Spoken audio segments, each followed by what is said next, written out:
नमस्कार, सुजाता फॅशन क्रिएशनमध्ये तुमचं खूप खूप मनापासून स्वागत। तर आजच्या या व्हिडिओमध्ये आपण शिकणार आहोत मेजरमेंट कसं घ्यायचं आणि मेजरमेंट टेपबद्दलची माहिती। तर आपल्या बेसिक शिवण क्लाससाठी जे लागणारं साहित्य आहे त्यातलं सगळ्यात इम्पॉर्टंट म्हणजे जो लागणार आहे तो हा इंची टेप लागणार आहे। तर आपण आज या इंची टेपाची माहिती घेणार आहोत। तर हा आपला मेजरमेंट टेप आहे।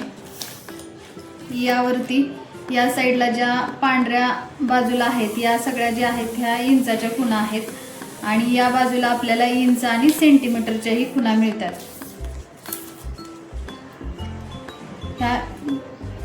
ह्या साइडला ज्या आहेत ह्या आहेत सेंटीमीटरच्या खुणा आणि या साइडला ज्या आहेत ते इंचाची खुणा। पण आपण बेसिकली ब्लाउज कट करताना किंवा शिवणकामासाठी जो आहे तो या साइडचा पोर्शन वापरतो। ब्लाउजच्या मापासाठी किंवा इतर कोणत्याही मापासाठी जे माप यूज केलं जातं ते आपण इंचामध्ये वापर करतो याचा। तर हे इंच कशा पद्धतीने वापरायचे ते आपण बघणार आहे। तर हा आपला इंची टेप आहे। ही जी टेपची जी टोकाची जी लोखंडी पट्टी आहे हा इथून 0, त्यानंतर हा जो मोठा आकडा आहे तो हा 1, त्यानंतर इथून त्याच्या खाली येणार आहे हे 2। ह्या ज्या मोठ्या मोठ्या लाईन आहेत त्या इंचाच्या आहेत। मी तुम्हाला एक मार्क करून दाखवते। हा जो टोकाचा पोर्शन आहे हा आपला 0 नंबर आहे। तिथून हा 1 आकड्याजवळ जी मोठी लाईन आहे ही 1 इंचाची आहे। तसेच खाली ही 2 इंचाची, त्यानंतर ही 3 इंचाची, नंतर ही 4 इंचाची आणि ही 5 इंचाची। अशीच आपली पूर्ण हा टेप जो असतो तर हा 60 इंचाचा असतो। तर आपल्याला माप कसं घ्यायचं आहे, समजा आता तुम्हाला 1 इंच माप घ्यायचं आहे तर हा 0 पासून एक लाईन जिथे येते हा 1 इंच माप झाला आपलं। त्यानंतर आपल्याला 1.5 इंच घ्यायचं आहे। तर 1.5 इंच घेण्यासाठी आपल्याला 0 पासून 1 आणि 2 च्या मधली जो बाण असलेला रेष आहे हा झाला 1.5 इंच। सेम त्याच पद्धतीने तुम्ही 2.5 इंच, 3 इंच, 4.5 इंच। आपल्याला आता अर्धा इंचाचं माप घ्यायचं आहे तर आपला हा 1 इंच आहे, कारण या लोखंडी पट्टीपासून जी अर्धा इंचाची खूण आहे ती व्यवस्थित दिसत नाही, त्यामुळे आपण 1 इंचावरती टेप धरायचा। ही 1 इंचाची जी 1 इंचाची जी खूण आहे त्यानंतर ही 2 आणि 1 च्या मधली जो बाण आहे तिथे बरोबर आपल्याला हे अशी मार्क करून घ्यायची। हे झालं आपला अर्धा इंच। तर हे आपलं अर्धा इंचाचं माप आहे। त्याचप्रमाणे तुम्हाला 1 ला बरोबर मार्क करून घ्यायचा आणि अर्ध्या आणि 1 इंचाच्या मधली जी मोठी लाईन आहे ती आपली 1/2 इंचाची झालेली आहे। आता आपल्याला 1/2 इंचाचं माप घ्यायचं आहे। तर आपला हे टेपचा जो लोखंडी पोर्शन आहे ते तर आपण असा हा 0 नंबर हा 0 पासून स्टार्ट होतो। तर 1/2 इंच म्हणजे 1 ला 2 रेषा कमी।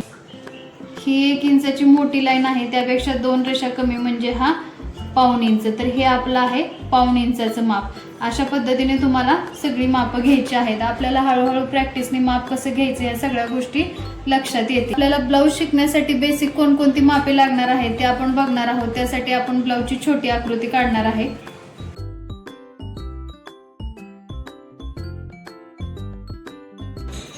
तर आपला हा ब्लाऊजचा डायग्राम आहे। तर आपल्याला पहिल्यांदा जे माप घ्यायचं आहे ते ब्लाऊजचं शोल्डर टू शोल्डर हे माप घ्यायचं आहे। या शोल्डर पासून या शोल्डर पर्यंत आपल्याला ब्लाऊजचं माप घ्यायचं आहे। त्यानंतर दुसरं आपल्याला माप घ्यायचं आहे ते शोल्डर पासून कमरेपर्यंत ही ब्लाऊजची पूर्ण उंची घ्यायचं आहे। त्यानंतर 3 नंबरला आपल्याला जे माप घ्यायचं आहे ते छातीचं माप घ्यायचं आहे। पूर्ण टेप गोल राऊंड करून हे आपल्याला छातीचं माप अशा पद्धतीने घ्यायचं। हे झालं छातीचं माप। त्यानंतर आपल्याला घ्यायचं आहे ती मुंडा खोली घ्यायची आहे।